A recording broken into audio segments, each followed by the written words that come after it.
Hi, you guys. I'm super excited to have Dr. Allison Rodgers on today. She'll be joining us here in a moment, very, very shortly. And I just had a very deep thought. And my deep thought is, what is more difficult than being a fertility patient?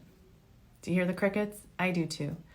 There really is nothing more difficult. And that's why I do these shows. I want to bring you guys information that I think is relevant. I want to help people realize that their experiences are very normal. These are very shared experiences. And just have a place where you can go to find accurate information and ask questions so that when you're ready to go talk to your doctor about why things didn't work or what's my diagnosis, you have a little bit more information, a list of questions. So thank you guys for joining. I literally have 6 pages single space typed of questions for tonight. And I'm going to bring Dr. Rodgers on here in a second. So let me see if she's here.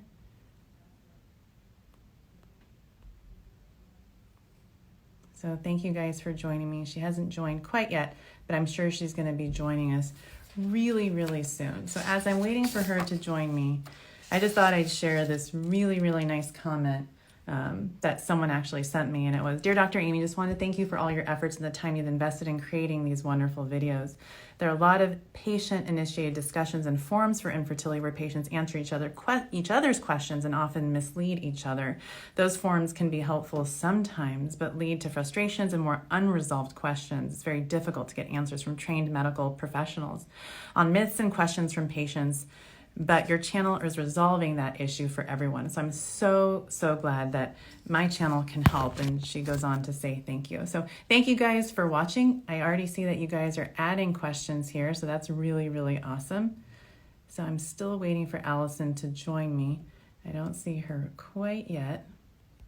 I'm just going to message her over here. Dr. Allison. Nope, she hasn't quite joined yet. So there's a question here. I'll just start answering until she joins us. Hi, you guys. Thanks for joining me today. So the first question that I see chatted here, this is my first month using ovulation test strips, and I just had a positive for 2 days, and now it's negative. Does that mean I've ovulated already? And that's something that I share with patients is once you've done an OPK and it's positive, you don't need to check anymore. If you want to prove ovulation, there's a cool test now that you can do. It's called the PROV test, P-R-O-O-V. I recommend you go look at that test, see if it's right for you, and that might be a more helpful test so that after that positive OPK, if you have that urge to still continue to test, you don't need to. So once you have a positive, just know that these tests can be quite inaccurate. It doesn't necessarily mean you're ovulating in 36 hours. It could mean that you've already ovulated. You're going to ovulate in 24 hours, sometimes 72 hours. So let me see if she is here yet.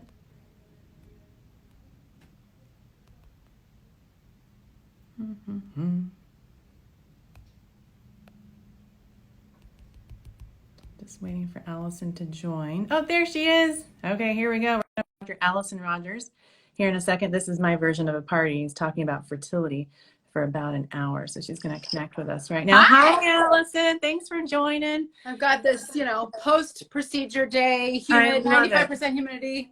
I hear you. Craziness going on. I know. I feel you too. I basically, And someone just asking a question. Do you have a code for Thyroid? And my code, believe it or not, is Tushy. T-U-S-H-Y, all caps. So for people who want to get that PRC discount from the Thyroid website, that's my code. You got your own code? I have my own just code. My zip code, I think. I know. I thought that zip code was so hard to remember, so they gave me that. Ask them. I bet they'll give you one.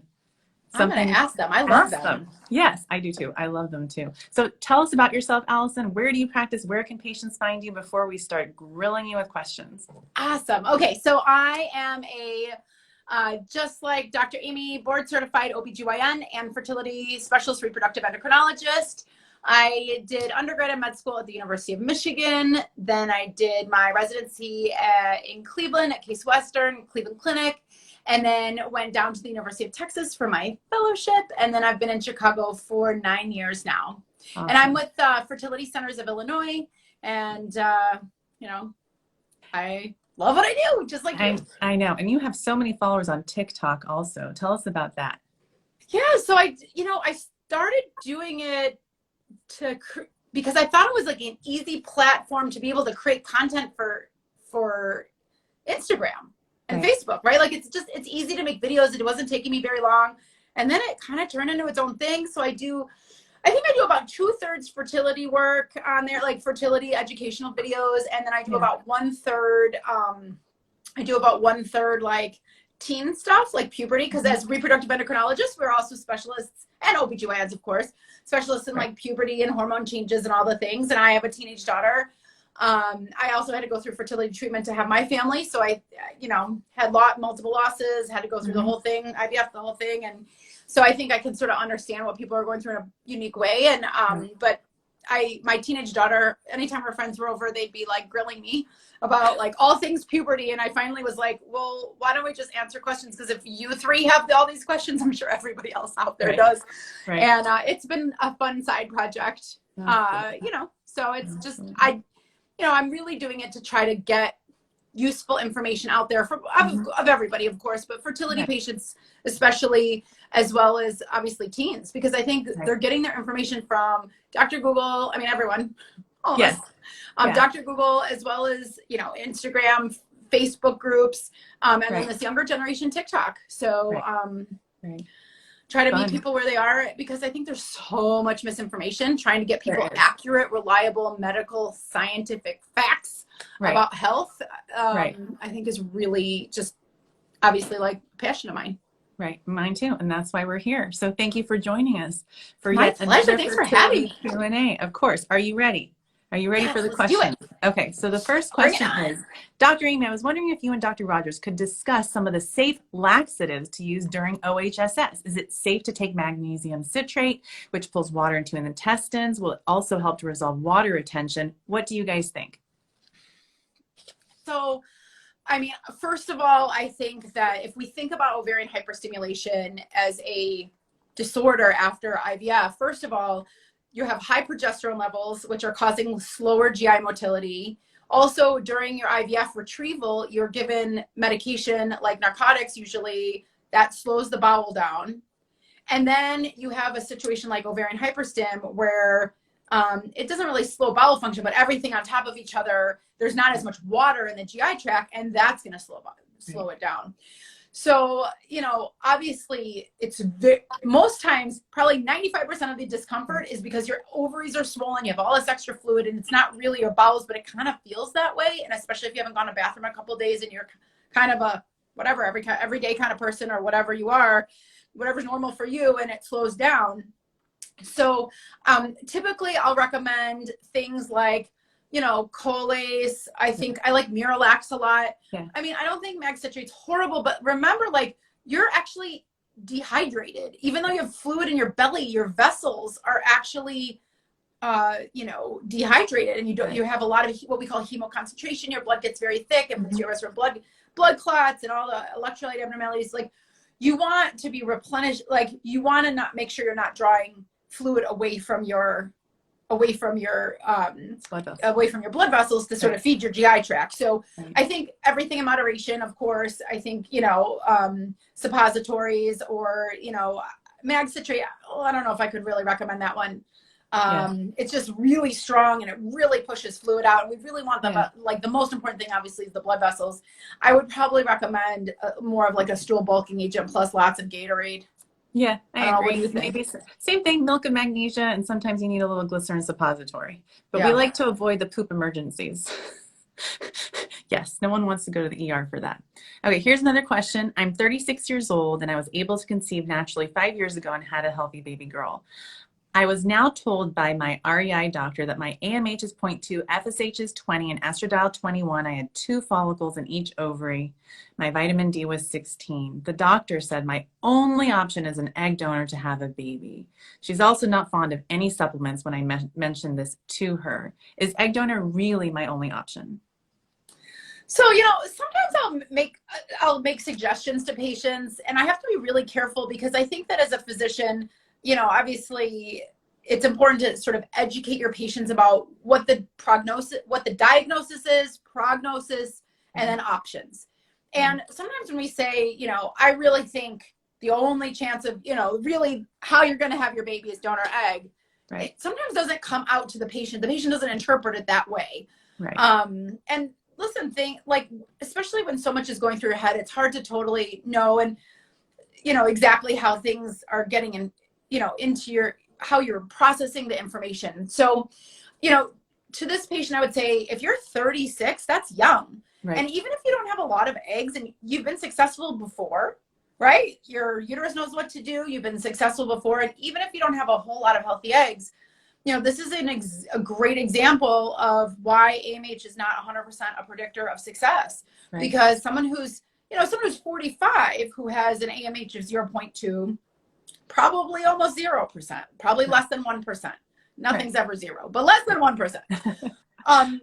But somebody who's 36 who's been successful before, who has few eggs but still ovulatory, I mean, probably have a chance. Is IVF the best option? If you can get your body to stimulate, make eggs, it probably is. Yeah. But sometimes these patients are really successful with less invasive treatment. And the question really becomes to this patient is, how many more babies do you want? Right? Like, if you want more than one more, certainly do IVF with genetic testing. If you want just one more, maybe start a few cycles of something conservative and then jump to IVF. I don't think the only way to get pregnant is with IVF, with an egg donor. I mean, it's certainly the highest chance of success, but it's certainly not the only option. The other thing about egg donors is you can always go to an egg donor, right? Like you can always try conservative things. And if it doesn't work out, you can always make that choice, but it really is an option of last resort. Right. I think a lot of people feel like they have to have regular cycles, good hormone levels to use an egg donor. I'm like, no, you just need a uterus and the desire to do that. Yeah. And we never tell a man, I mean, if a man had 4 sperm cells, we'd never be like, your only chance is a sperm donor. We would be like, we're going to do everything possible. Yeah. So I feel like we should all be given that choice, regardless of how small if the chance is less than 1%, which is like, I think medically considered sort of negligible, like the amount is so low. I think that most of my patients, even if the chance is less than 1%, most of my patients want to try themselves first because nobody wants to use an egg donor. And I think from a emotional perspective, psychological perspective, most patients want to try using their own eggs. And then if it's successful, fantastic. And if it's not successful, you can always make that choice down the road. Right. I agree. So now moving on to diet and prep for IVF. I'm 33 years old. My AMH is 0.45. Would you recommend a Mediterranean diet? No dairy, low carbs, no sugar. What do you tell your patients? Did it say what her BMI was? Or not? It didn't. Really? No BMI information. So, I think that I certainly recommend, there have been, I actually was just looking at all this data. There was actually some small studies done on what we sort of call this Mediterranean diets that did show maybe a slight increase. There was some data showing that good calcium levels and maybe dairy was helpful. Right. I actually, well, I don't know if I'm ready to announce this yet. Tell us. Oh my God, tell us. What is it? Okay. So it's not 100% live yet, but I have been working on a fertility nutrition program. Okay. And we are probably going to be launching it. It's right now we're having like some patients go through just to make sure the computer system's all working and stuff. So I'll probably be, and maybe we can come back and talk about it. Yes. It's really, I think, just a healthy program. But I have so many patients who are trying to just eat healthier for trying to get pregnant. As well as a lot of patients who need to lose weight to increase their chances of success. And a few patients whose BMI is so high, I can't provide care right now because their BMI is so high. And the newer data with COVID is that if you have a high BMI, if you're obese, then you have a higher chance of significant problems from COVID. It puts you at higher risk for needing to be hospitalized, ventilated, and death. Right. So obviously it's a very sensitive topic, something that it's a very sensitive topic. People are always trying, they understand what their BMI, people know. But I'm in the process, I worked with a dietitian. I'm super excited about it. It's like to put all the nutrients important for pregnancy in it. But in general, I usually recommend trying to eat organic as possible because I do think that sort of all of the food dyes and chemicals and preservatives, I really like whole foods. So, fresh fruits and vegetables, whole grains, minimal processed foods. I am not someone who's like, I think for patients who have insulin resistance, who have PCOS, who, have, diabetes and some other things, I think that sort of a diabetic diet, lower carbohydrate, higher complex carbohydrates, higher fats and lean proteins. I think that can be really helpful. Obviously, you know, when you read, the sort of the obesity code, sort of intermittent fasting and keto, I think it certainly is really helpful for some patients who have insulin disorders and who need to lose weight for sure. It's hard to sustain that long term. And I think that, you know, there's so many things, right, that people talk about, beets and pineapple cores. And, you know, the truth is that I wish it was so easy. I wish I could say eat 2 beets a day and a pineapple core every day and you will get pregnant. Like, I wish it was that easy. But I think that it's the things you know about, right? Limiting caffeine, limiting alcohol, limiting tobacco, limiting any other toxins in your system, whether that's shampoos, you know, and parabens and sort of cosmetics and that kind of stuff, or whether it's our diet. So, you know, we all know what we're eating that is healthy and what we're eating that maybe isn't healthy. And I don't think you need to eat, you know, organic or, you know, whole foods 100% of the time, but I think that it needs to be balanced. And I think the more you can introduce fresh fruits and vegetables, which have all these phytochemicals that really help us in terms of like egg quality and all the other things, right? Like this program I designed, I had them put in a ton of CoQ10 into the diet so that like everyone can, nobody gets hurting from CoQ10, right? Like I really worked with this dietitian to put together, you know, a really, I think, you know, strong program. And I also think that like, you don't want to be taking extra things like vitamin A. Like a normal amount of vitamin A is good, but lots of vitamin A. And sometimes these like phyto diets where people take all these like vegetable supplements that's got tons of vitamin A, which if you're a normal person is fine. But if you're having a developing fetus, it actually can cause birth defects. So you just need to be careful. And I think everything in moderation and try to be as healthy as you can. Perfect. I love it. Okay, here's another question. I'm 31 years old, trying to conceive for 2 years. I've had 1 chemical pregnancy and 1 abnormal pregnancy with trisomy 13. Both were spontaneous. However, it takes a long time for my eggs to mature. So that's why I'm seeking treatment. I just did my 2nd IUI today with Clomid, and I had a 19 millimeter follicle at time of trigger and 2 others, which were a little bit smaller, but still in the running. However, my husband's sperm, a little bit low, 12 million post-wash. At our first IUI, his sperm count was 34 million. I'm discouraged by this. His motility was good, and here are my questions.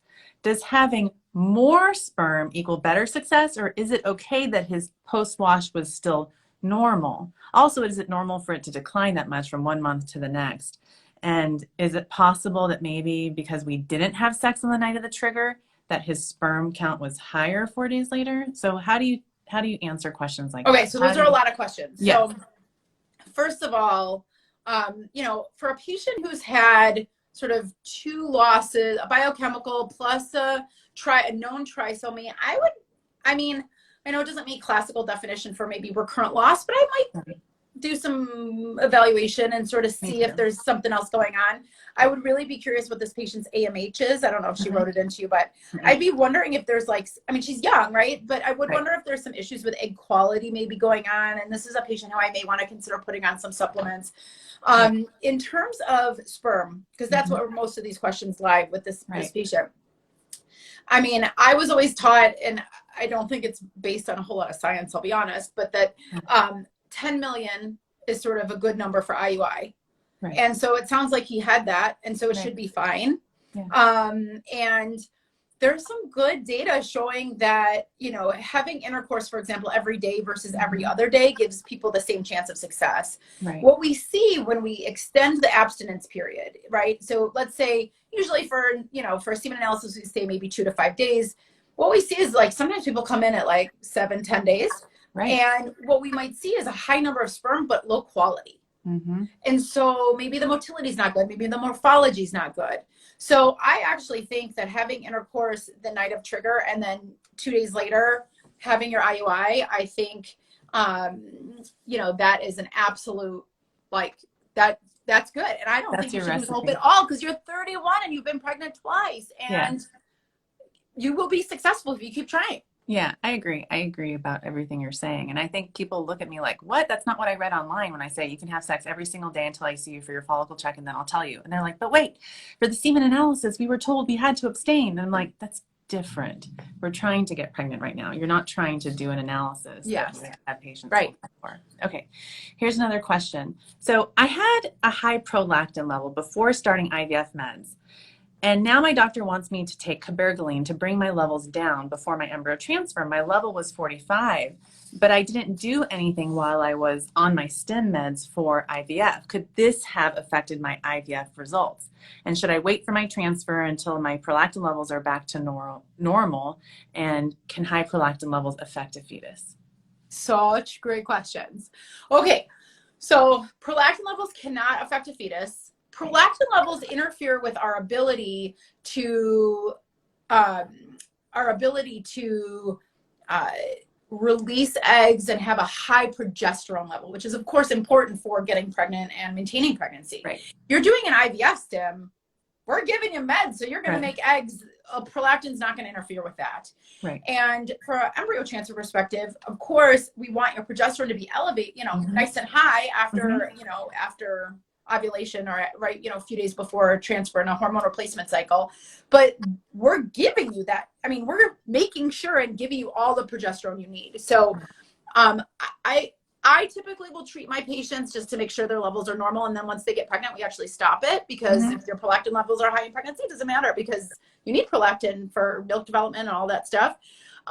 So, I don't think that this was managed incorrectly at all. I don't think it affected her IVF cycle at all. And I actually don't think it needs to be normal to move forward. I mean, I typically will start treating as soon as I see an abnormal value and just make sure, because I like to, have it in a normal range and not have to like scramble at the last minute or anything. But I mean, I think there's a lot of ways to do it, and I don't think it affected her care.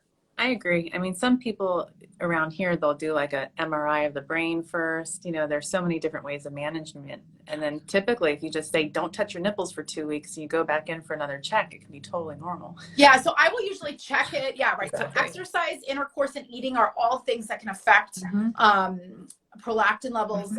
So I usually will make sure 8 hours of all those things, exercise, intercourse, and even the IVF meds could have done it too, Yes, absolutely. Very possible. And then I typically will check an MRI level if the level is like 50 or higher, is just sort of the line in the sand where clinically I feel like, well, it's high enough, we should make sure there's not an adenoma, or because the small adenomas are like little benign tumors in the pituitary gland that produce extra prolactin. That's where it comes from, and lots of people have this. Actually, it's like what we call an incidentaloma. We find it, and it's often like doesn't matter to anybody. It's only when the mass, because our brain is enclosed in a bone, right? And it's only if our pituitary gland gets a big mass that sort of is going to put pressure on the optic nerve and other things around it that we worry about it. And I think 50 is pretty low, actually. We don't really see that even until it gets above 200 usually. So, but that's just what I do in my practice. There's lots of right ways to do it. Yeah. And we have a live chatted question about that. And that was that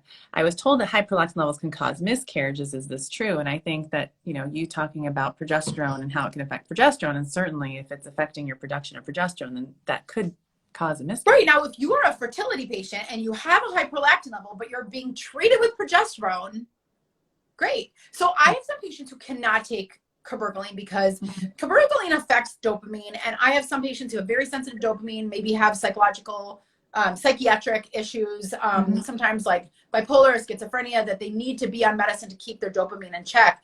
And we literally like just can't mess with it wouldn't be healthy for them to be on the cabergoline. And a lot of times I'm like, that's totally fine. As long as you don't have a mass in your head and we treat your progesterone, like no big deal. Right. I love it. Because it's certainly better to feel better and be able to function emotionally and give yourself some extra progesterone. Then worry about a prolactin level. Yeah. Yeah. Okay. Here's another question. Now transition to cell phone use. Okay. So is it safe to use a cell phone? Does radiation of a cell phone cause infertility or harm to a fetus that's growing in your tummy? This is a good question. I don't think any of us have totally know the answer to.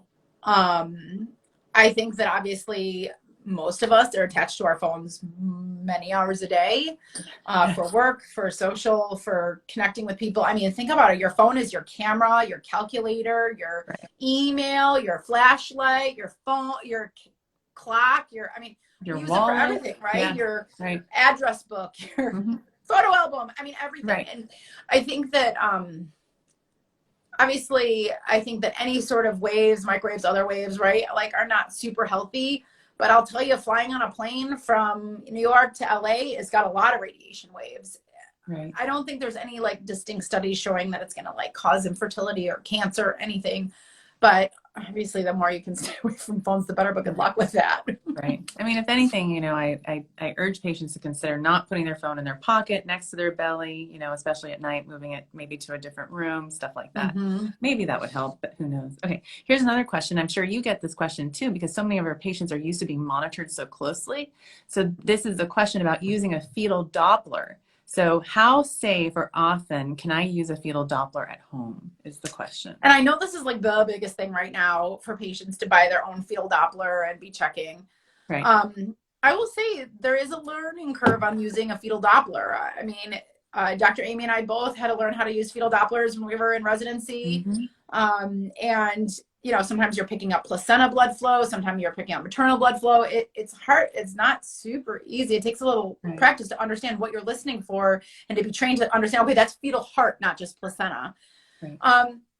You know, I usually, you know, it's hard, right? Because patients, especially patients who've had miscarriages, gone through so much, are just worried. And as soon as you can feel your baby move, which is usually like that, you know, whatever, 17 to 22 weeks range, you know, you're reassured every day that your baby's alive, right? But before that time, which is, you know, a while, several months, it can be really nerve-wracking. And I think that, you know, I had to go through fertility, and I will say I had an ultrasound right in my office, and I made myself limited to once a week. Right.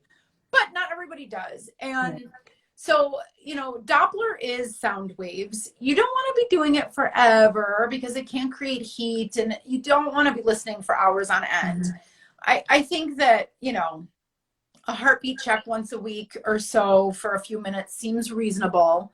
Right. The other thing is a lot of times I have patients who I'll encourage them to talk to their OB about not necessarily maybe every week, but instead of once a month coming and maybe do a quick heartbeat check in between just because of everything they've been through for fertility. And a lot of times just that peace of mind. Although I don't know about you, but I have so many patients who say like they really want to be seen, but then right before it's really anxious because they're not sure what the news they're going to find out. Right. And then obviously they're either reassured or obviously heartbroken, but mostly reassured, right? So, but it also can be anxiety provoking to check it. Like, what if you're home and you check it and you can't hear it? Yeah. That can be incredibly stressful. And then what are you going to do? Rush to the ER? The ER is going to say, what's going on with you? And you're not bleeding, you're not cramping, you know, or call your doctor in a panic saying, I can't find the heartbeat. I just think you need to be careful about like, what questions are you asking? And then what are the answers that you're going to get? And what are you going to do with that information? I mean, I think you and I do this all the time. Every test we order on a patient, we say, okay, well, what are we going to do with the data? Is there a reason? Are we going to make any changes based on that data? Right. And sometimes I'll have patients, I'll tell them to buy it depending on their situation, and they'll just come into the office. I'll show them how to use it. And I always tell people, don't use it before 14 weeks because then you're just pushing really hard on the abdomen to find it. And that's not helpful at all. Some people can find it sooner, but okay, here's another question. I recently went through an IVF cycle. After a 3-day transfer, I waited for 10 weeks. I did a pregnancy test. It was negative. Still no period. Could this be an issue? I have an appointment with the doctor tomorrow to come for another pregnancy test. I'm so anxious and nervous. I don't even know what to expect. I should point out that I was given a progesterone pessary, which I inserted daily since the embryo transfer. Please help me. Okay, and I think you meant 10 days, not 10 weeks. 10 days. Yeah. If I said 10 weeks, just making sure it was a word typo. 10 days. Yes. So what I would say is that if you took a negative pregnancy test and you're on progesterone support, like a progesterone and oil shot, like progesterone and vaginal medication, or a progesterone pessary, which I don't even know if we have in the United States. We don't have them here, no. So you must be somewhere else, which welcome to wherever you are that we can't even go right now because we're in the United States.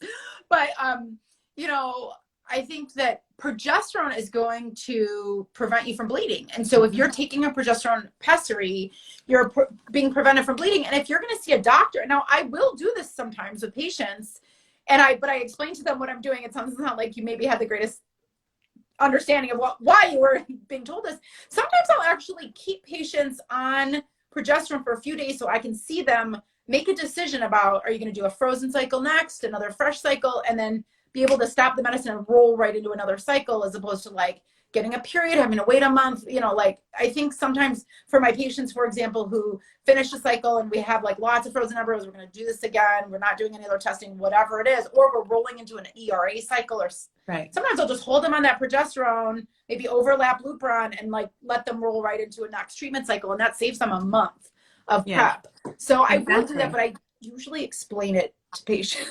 Yeah, so I think you're right. I think that's probably exactly what they're doing, is they told her not to stop the progesterone because they want to talk to her about next steps, and that's something that I often I will often do that. I don't know. I do a lot of my hysteroscopies while people are on birth control pills, so I can their linings thin, I can see. And a lot of times people say, "Can I stop my pills now so we can try?" I'm like, "Okay, wait, you're seeing me in 3 days? Just stay on them so that we can like get a plan, and then make sure we get your meds ordered and consents in, and like all the things we need to do to be able to move forward with treatment." And so that's sometimes why we hold patients on hormones, so that we can like more quickly not have to waste the cycle, but kind of jump right from one treatment into another. But certainly is something that needs to be communicated with the patients about why. And I think that this or anything else, if you don't understand what medicines you're on or why you're taking them, you need to ask your nurse or doctor, because there's a reason, and you deserve to understand what that reason is. Right. Okay, here's another question. I'm 36. I just had my first IVF cycle. I did 2 IUIs, and I got 1 ectopic from the IUI. I had 9 eggs collected, 5 fertilized. Day 3, they were dividing slowly and fragmented. Only 1 made it to blastocyst day 6. I had a fresh transfer. I'm not pregnant. My fertility specialist was surprised and now is worried about my egg quality. I was told to take CoQ10, melatonin, DHEA, and continue taking metformin for 3 months, then do IVF again. I also might have PCOS and endometriosis, and I have a very high AMH. Both tubes were also removed in March after the ectopic because one was already blocked. Here's the question. Have you ever seen a second cycle improving or showing a better egg quality after medication? My fertility specialist doesn't want to change the protocol. She doesn't think that the protocol will improve results. I'm just really anxious about the same thing happening again. What would you do? Yeah, I will say, obviously, I would have to look very detailed at this person's stim grid and embryology report and everything, but certainly sounds like an egg quality issue could be going on. I, 100% of the time, always, not 100%, but I see every day people who had amazing cycles and then maybe not as amazing cycle, or vice versa, where they had a horrible cycle and then an amazing cycle. You're like, how did you get 10 embryos the cycle last time we were struggling to get 2, right? I mean, it's like, this is because every month you have a cohort of eggs that are like available. And I know sometimes I literally have patients who've done 3 cycles. Every cycle they get 11 eggs. They get 11 eggs and 6 embryos, 6 fertilized. I mean, every cycle is the same, but most of us have a lot of variation. And, obviously the variation when you're younger is a much higher number. The variation when you're getting older and don't have as many eggs is a smaller variation, smaller numbers. And obviously the difference between 2 eggs and 8 eggs is a huge difference, right? And sometimes we can look at antral follicle counts and try to predict if the cycle is going to be good, but a lot of times it's hard for us to know for sure. And this is a situation where, yes, I've seen absolutely people get better. I mean, I usually change up protocols when things don't work out, to sort of focus maybe on something different. So, sounds like if she has a lot of eggs, quality really needs to be focused on. So maybe adding the supplement sounds like a great idea, but maybe changing up the protocol to, change the ratio of the FSH to the HMG, which is like Menopur or micro HCG, right? Like sometimes people will do like 1-3 or 1-2. Sometimes in these patients, I'll do 1-1. There's some trials going on right now of just plain Menopur. I think, there's things that I always change up. And even when I have a patient who's done a couple cycles and I'm like, wow, this was amazing. Sometimes I'll say to them, I don't think we can get better than this. Like you've done 3 cycles, is the best one. Let's do that again. And sometimes we do the exact same thing and they don't respond the same. And the other thing is when you have a really high AMH level, sometimes taking DHEA can actually be bad. I mean, if it makes your testosterone really high, it can actually affect. I agree with that. I mean, I use Yeah. DHEA very sparingly, and I'll Me use too. it for patients with low AMH, not high AMH. Right. 5 or less eggs, I recommend it. Otherwise, I don't, because I think it can Yeah. actually damage eggs personally. Okay, cool. So here's another question. Is there a food that I should be eating to help with fertilization, or is there some food? I know we talked a little bit about food, but is there a fertilization food that you know of? I not necessarily. I mean, anything if that you can like help with pineapple, sperm. eat them, but you don't have to eat the core that tastes like bark. You know, Right. It tastes you know, like, I think there's a lot of. I think all of us who've struggled with fertility are like, you tell me to eat something, I'll do it. You tell me to stay on my head right, for 3 hours, I'll do it. Like, I right, will do what you tell me to have this baby. right. And I think that like all the things, there's nothing particularly that can help with fertilization. I Mhm. think that all the things we talked about, limiting toxins in our body, organic foods, whole foods, limited processed foods, I think Right. this is, you know, all the things That can help. that you know already. Like people Right. already know what they need to be eating and doing to be Right. healthy. I know. And then here's another question. Can you explain what is a chemical pregnancy? I hate the term chemical pregnancy, Me first too. of all. Me too. It makes it sound so like insignificant in my opinion. So the reason it's called, I think we should, Dr. Amy, you and I need to come up with a new phrase for biochemical pregnancy. I really hate the term because what it means is that we know you were pregnant by the chemicals in your blood and that it was, you had the loss so early that we couldn't see anything on ultrasound. So these are usually losses that sort of 3, 4, 5, maybe 3, 4 weeks, like right around 5 weeks, we should see a sac. And these are people whose HCG levels kind of go up. Sometimes it's like 10, you know, peaks out at 10. We know you were probably pregnant. Sometimes it peaks out at 1,000, right? So there's a variety of different levels it can go, but we see that it's high. And then it's like, sometimes after a treatment cycle come in, your HCG will be like either good or low, and then the next one, and then it sort of starts going down. And oh, I hate making those phone calls. I mean, because people are so excited when you give them good news. You know, I try to like give patients realistic, like if their first HCG is low, I'll probably, you know, I usually tell them like, you know, I usually like to see it. I don't know what numbers you like to see, but I usually like to see it sort of 50 to 150 in that sort of range. Yeah. Although What day post transfer do you check? I check 10 days. Okay, I check 8 days. So that would make sense. So what levels do you see?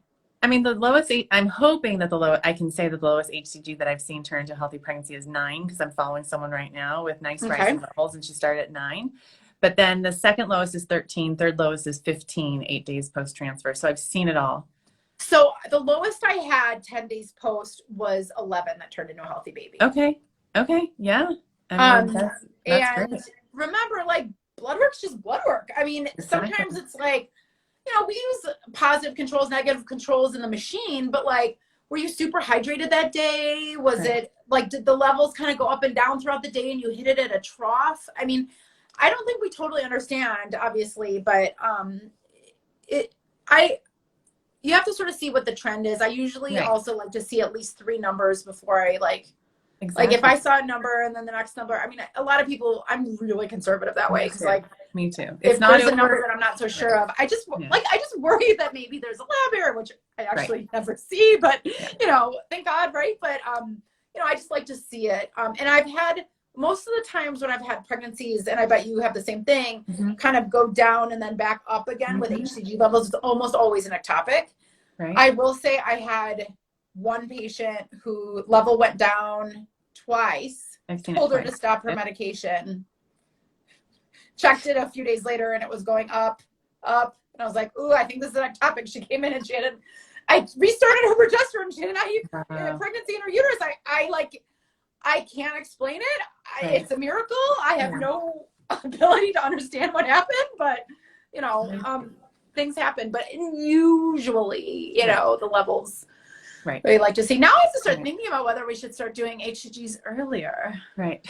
I would love that. Because everyone wants to know earlier. Exactly. Here's another question. My grandmother on my father's side had 3 sets of non-identical twins. Wow. Is that a good chance that I would also have twins? So when we think about identical twins versus non-identical twins, right? Identical twins are a sort of one egg that splits into 2, and that is not genetic at all. When we think about fraternal or non-identical twins, that's like if you're somebody who releases 2 eggs at a time.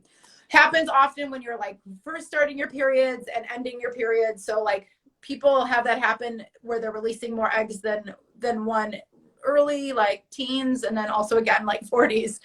But I think that if you are somebody who releases 2 eggs at a time without fertility treatment, then yeah. But it sounds like your grandmother was, right? Right. If you are somebody who is going through fertility treatment and you have a family history, this is one of the biggest fertility myths out there. Like, 3% of the population is twins. So everybody has somebody in their family that's a twin. Right.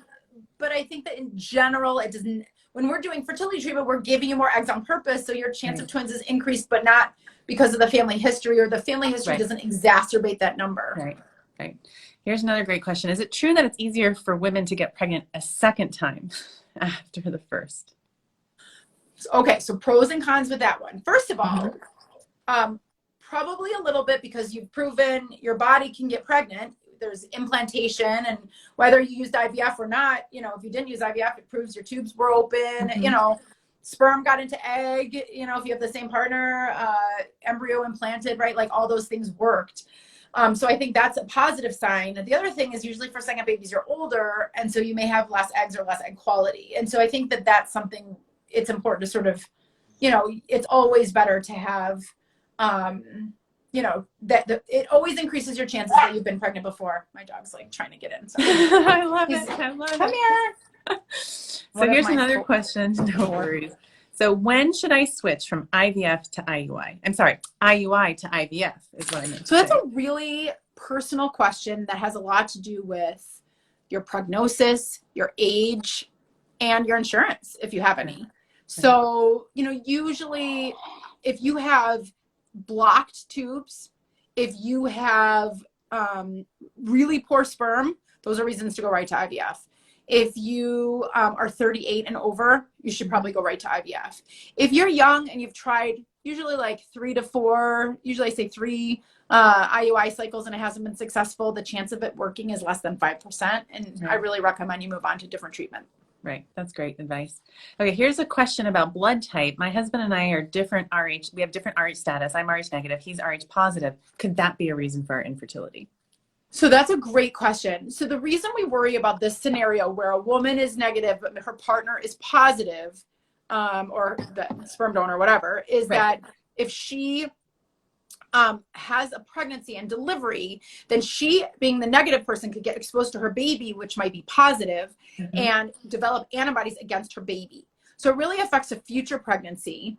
And it doesn't actually affect your ability to get pregnant, but it can potentially cause anemia in your baby. And the good news is that we have medicine to treat this. It's called RhoGAM. We give it to pregnant patients who are Rh negative, and we give it a few times. We'll give it if you are bleeding and pregnant. We'll give it at time of delivery. Usually give it at the beginning of the 3rd trimester. So we have medicine to treat this now. I think back in the day, and I think back when I was a resident, there were times where we would have to give fetuses blood transfusions because, you know, and I remember being there in the room watching them, like, you know, with this ultrasound, and the ultrasounds back then were horrible, right? And this needle, and actually the mother would donate the blood. So the mother would give the blood and donate it to the baby, because the baby's not going to respond to her blood in a negative way, because if these babies have this anemia because the antibodies are eating it up, their blood, it's a problem. And I mean, I don't even know if they do that. I don't even know if there's anyone our age who's trained to do that anymore, because we have RhoGAM and we don't do that anymore. Right. No, very good point.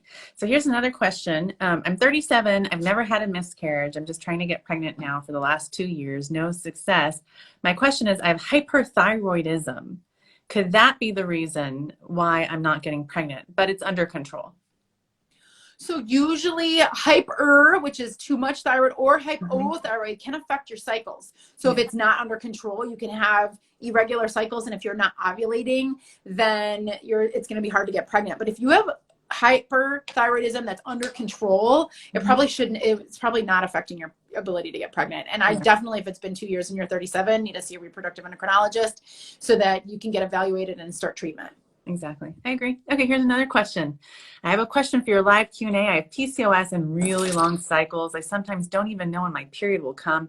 I just did blood work. My TSH, this is thyroid theme, 6.3. I've always had TSH levels at like 2.3. how high does TSH, at what point does a high TSH affect fertility? And can a spike indicate pregnancy? Because I had it checked in the second half of my cycle. And lastly, can I bring these levels down ASAP? So for a patient who's always had like 2s and then all of a sudden bumps to 6s, like there are some things that can make your thyroid off. Like if you were sick, obviously there's a lot of sicknesses going around right now, one particular, but if you're sick, it can affect your thyroid needs. If, you know, if I don't know if luteal phase is really going to affect it at all. I don't think it should. But this is a patient who, if I would probably just repeat the level with her next baseline, or if she's pregnant with her pregnancy test, would repeat a level and see if, I don't know. I mean, 6 is certainly high, but it seems like maybe a outlier compared to what she usually is. And maybe her needs have gone up, but it could go down as quickly as it went up. So I probably would recheck that level. And then do you do the checking, or do you refer your patients to a medical endocrinologist if someone comes back with a level of 6? What's your style? Hypothyroidism, hyperthyroidism, I usually will send to a medical endocrinologist. Okay. I don't know. What do you do? Same thing. I mean, I'll do a complete evaluation, and if it looks like lots of the values are abnormal or their thyroid antibodies are really high, then I'll just send them, because I just feel like, and also sometimes people need a really good thyroid exam, you know, and a thyroid ultrasound. And just, there's certain things that I'm scanning, and it's not the thyroid every day. I will tell you, that's true. I will tell you, I have this wonderful patient who's pregnant and not with my practice anymore, thankfully. But I sent her, she was having a little like high blood pressure. I sent her to a primary care who's actually a good friend of mine, and actually my primary care. And I sent her to this primary care, and the primary care is like, you know, I felt a thyroid nodule. And I was like, oh, she ended up having thyroid. She was in her mid-30s. She had thyroid cancer. And then, of course, had to get radiated and treatment. And then it took like 2 more years. And then she finally got pregnant. But, I mean, thank goodness somebody felt her thyroid and felt it. Exactly. That's you know, we don't want to miss anything, so, you know, for sure. Okay, here's another question. I'm 46. No children, been doing treatment for 7 years. PCOS, lots of eggs. I was told I have bad quality. I've had 2 sets of embryos now, all abnormal. I discarded the first set. I've only had 1 transfer without PGS testing and no luck. My question is, what are your beliefs on PGS? Is it taking my chance away? So the hard part about this case is age. So 7 years ago, she was 39. 39, I think, is a little different story. I think 39, I usually recommend PGT testing at 39. Starting at, you know, 35 to 38, I usually recommend, because I see it making a big difference in my patients in terms of decreasing miscarriage rates and increasing pregnancy rates. But most women lose the ability for their eggs to make a baby somewhere around 42, 43, 44. Do you have an age limit at your practice? If you have an egg, I will You'll try get and find it. So I've done retrievals as high as 51. 51 is my oldest patient who I've made a blastocyst for. And what's the oldest patient you've gotten pregnant? With a healthy, with their own eggs, healthy pregnant. I mean, I've had 50, 49 get pregnant, obviously, you know, not a healthy pregnancy other than donor egg pregnancies. But I think own eggs, either 45 or 46. Yes. So, you know, we looked at our data, and right now we're not doing IVF. We'll do some other treatment, but we're not doing IVF, which has some risk to it with anyone who is 46 or older. So this is not something that I would, you know, have my patient, you know, I probably would recommend donor eggs. 7 years is a long time for this patient. Exactly. And I tell my patients, I want you guys to be parents, not patients, you know, like, especially when you're That's a great line. And you're super young, you can have it. And I steal your egg retrievals like a blood draw in your ovaries. That's all you. Yes, it's just a needle. It's like getting your blood drawn in your arm. Right, exactly. But the question she has is, do I know, like, would you, if you had a 46-year-old patient that called your office and she had abnormal embryos, would you say, I'd be happy to transfer them for you? What do you think? I don't recommend transferring abnormal embryos. And 46, boy, your chance of aneuploidy is close to 100% probably of abnormal eggs. And I don't think there's always a risk of a false positive where we tell you, because of mosaicism, and if you haven't watched my video about the M&Ms, go watch my video on M&Ms and mosaics. But you know, if you have a mosaic embryo, the chance of that is pretty low, though. I mean, I don't know what you're Right. quoting, but probably less than 5% Right. of calling an embryo abnormal when it really would have made a baby. Well, It's low. Could it? oh, it's like 1%. That's what I'm Yeah, thinking. I mean, Yeah. it's low. And Mhm. so our technology is so good these days. Mhm. I don't think it's, I think the benefits of PGT in somebody who is older, you know, 46, which isn't really older, but, you know, from a fertility perspective, Right. Right. late 30s, early 40s, I think the benefits dramatically outweigh the risks. Right. And there are doctors out there that are telling patients these stories that they have so many patients transferring abnormal embryos that are turning into healthy pregnancies. And that's just not fair to people because it's just not true. Yeah. And what I tell patients is like, you certainly can doctor shop, and I'm sure you can find somebody who will do this for you. Like, Right. should and could is two different things. Yeah. Right? Like, I think that at some point you need to be really realistic with your patients. And I think that, you know, trying treatment, like we talked about earlier, trying treatment Right. before you do donor eggs is really reasonable. Right. As long as you realize sort of, it's a really important discussion between a doctor and a patient about what is your diagnosis, what's your prognosis. Right. And it's hard to give bad news. It's But really 7 years hard. of treatment and you haven't been successful, Right. Right. I'd probably start thinking about, you know, I think PGT is a great option for a patient like this, because you have a miscarriage that might set you back 4 to 6 months. Exactly. Right? You carry pregnancy for 2 to 3 months. It takes you 2 to 3 months to heal. And I think, boy, at 46, your chance of miscarriage is at least 50%. Right. Right. I agree. Okay. Here's another question. Let's see here. Hi, Dr. Amy and Dr. Rodgers. We received our day 5-6 report, and now I have so many questions for the transfer. What does grade 2AA mean? Can the 2 become a 3 or a 4 after being thawed? Is 2 not as good because it's too small? Okay, so these are good questions about embryo grading, and every lab does things differently. So my lab actually counts the other way, but there's not really like one way to count. My guess is, based on the way the question's written, is that 3 and 4 is better than 2 in the lab system grading that she's talking about. And what we can say is it's really like a beauty contest, right? So, you know, the first letter has to do with the inner cell mass that becomes the baby. The second letter has to do with the trophectoderm, right? The trophectoderm that becomes the placenta. And it gets that ABC grade based on how normal the cells look, how even the cells look, and how pretty it is on our microscope. And then the 2, 3, 4 has to do with sort of how expanded it is. And so, you know, blastocysts can make babies even when they're not fully expanded. You know, I think that, you know, when we look at our data, the ones that are sort of better quality tend to do a little better without genetic testing. You know, if you're not doing genetic testing on the ones that look bigger tend to do a little better, but those 2 AAs are probably have a really good chance of making a baby. So I wouldn't give up on them. No, exactly. 2 is still good. And how does thawing affect the quality of eggs, or I should probably say embryos, with this question? Yes, I figured they were meaning embryos on this one, I think. So it depends on, you know, I think every clinic in the hopefully world is doing vitrification these days, which is sort of the higher tech way to do it. And I think that, you know, I will say that, you know, when I first started doing this, the thaw rate where I was like 65%. I thought that was great.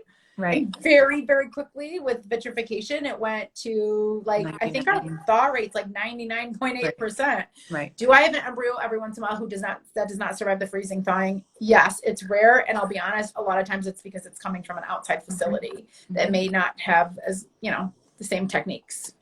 Great. Okay.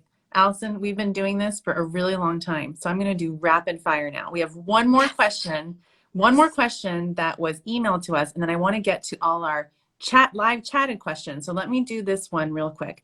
Here's my AMH. I'm 37 years old. My AMH is 0.7. 20 eggs are frozen, and I want 2 kids to complete my family. Unfortunately, I'm recently diagnosed with a unicornuate uterus, no horn, and my only fallopian tube has a proximal occlusion. How many eggs embryos should I freeze, taking into consideration my complications? So it's hard to know whether this particular patient has a partner or not.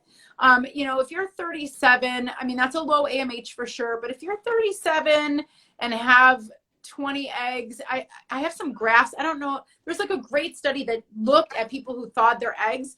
And I usually pull out these graphs when I'm talking to patients, like their age and the number of eggs and the chance of success based on that.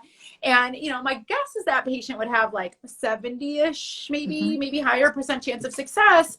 And I think that, for this patient, obviously more is always better. But one of the things these patients can do is consider fertilizing them, doing genetic testing to see how many healthy embryos. Now, if you're still single, I'd say keep going. Right, exactly. And then with that tube that's proximally occluded, I would probably want to maybe remove it because she probably has a higher risk of an ectopic because of the unicornate uterus. Yeah, so proximally or distally, that question, like she says proximally, and if it's proximally occluded, I don't usually worry about it. But if it's like proximal is the side closest to the uterus, distal is the side further away. Right. I think as fertility doctors, we worry about the end of the tube being blocked, causing a hydrosalpinx. And if that was the case, I certainly would recommend it being removed. And do you ever do recanalization of tubes? I don't. I mean, I was trained on how to do it, but I personally feel like the delicate architecture of the tube is so delicate that if you like take this catheter and jam it in and ram it open, I can't. I just don't feel like it's going to really help people get pregnant. I agree. I've had patients, Stanford does it here, and then I send them there, but I haven't been impressed. Not because I'm not impressed with Stanford, just because I haven't seen the results I would hope for those patients. Like, just do IVF, be done. Yeah, I agree. Okay, a lot of times I think the tubes are just irreparably damaged. Right. I mean, they're just not fixable, and that's always hard, especially like we don't want to be taking organs out of people, right? All that stuff, right? If we don't need to be. But if it's not helping you get pregnant, increases your risk of ectopic, and could cause miscarriage, get it out of there. Right. Okay. Lots of other ways we can get you pregnant. That's true. I've done 2 frozen embryo transfers. The first one ended in a 6-week miscarriage. The second one, negative pregnancy test. I have 3 embryos remaining. Should I do another egg retrieval cycle or ERA testing and PGT on the remaining embryos? I want 2 to 3 kids. I also have PCOS and my right tube is open. My left is partially blocked. So what I would say is probably 38 years old. 38 years old. 38. Yeah, so I would not thaw the ones she already has. I would probably just leave those for baby number 2 or 3. I probably would do another fresh IVF cycle, do PGT on the embryos, the new embryos. Just because what we're seeing is that thawing already frozen embryos will decrease the chance of success by about 10 to 15% in our lab. So I assume that's pretty similar. And then I think an ERA would be a great idea before transfer, but I would get the embryos you need for 2 to 3 kids, like get 2 or 3 healthy embryos and then talk about transfers. Exactly. Okay, here's another question. I'm 33, AMH 2.6. I have a healthy 2.5-year-old trying for baby number 2. I had a miscarriage in March, then HCG revealed double hydrosalpinx. My fertility specialist recommended to try naturally for 3 months. What do you think I should do? What is your honest opinion and experience with hydrosalpinx and trying to conceive naturally and with IVF? So hydrosalpinx is that like the end of the tube is swollen and blocked. It's going to be hard for the tube to pick up a pregnancy, an egg, if it's blocked. The end of the tube has these little feathery fingers that pick up the egg and pull it back in. And if those are blocked and dysfunctional, you're not going to be able to get pregnant naturally, number 1. Number 2 is even if you get pregnant with IVF, it decreases your chances of implantation by double. And it doubles your chance of miscarriage. So usually when we see hydrosalpinx like that, we are taking out the tube. That's right. And it's often, and it's usually emotionally, you're better prepared for that if the embryos are frozen first, right? Yeah. So get those embryos frozen, then take out the tubes. Because if you don't do it, it's going to be, you might have a harder time dealing with it. Okay, Absolutely. Here we go. Rapid fire. Can a girl get pregnant if she's never had a period in her life? Yes. Yes. Would you recommend selenium in pill form to thicken your lining before a frozen embryo transfer? No. My AMH, I recommend vitamin E and other things, L-arginine to help with lining thickness for patients. So my AMH is 0.06. I'm 39. My BMI is 24. My FSH is 7. Never been pregnant. My question is, should I go for full stem or mini stem? My follicle count is 3. My follicle count depends on how many kids you want. I think that, I would probably try a full stem first. And if you're on like high dose meds and you're only making 2 or 3 eggs, maybe try lower dose meds. You might still make 2 or 3 eggs. Yeah, I would say my general feel is there's more than 6 follicles, try full stem. If there's less than 5, then go mini stem to get the maximum number of eggs. Yes, correct. Yeah. Okay. At what point would you move on with egg donor? I'm 44 years old. I've done 4 cycles. I'm not making PGT normal embryos. Haven't tried a fresh transfer. I'm nervous with my age.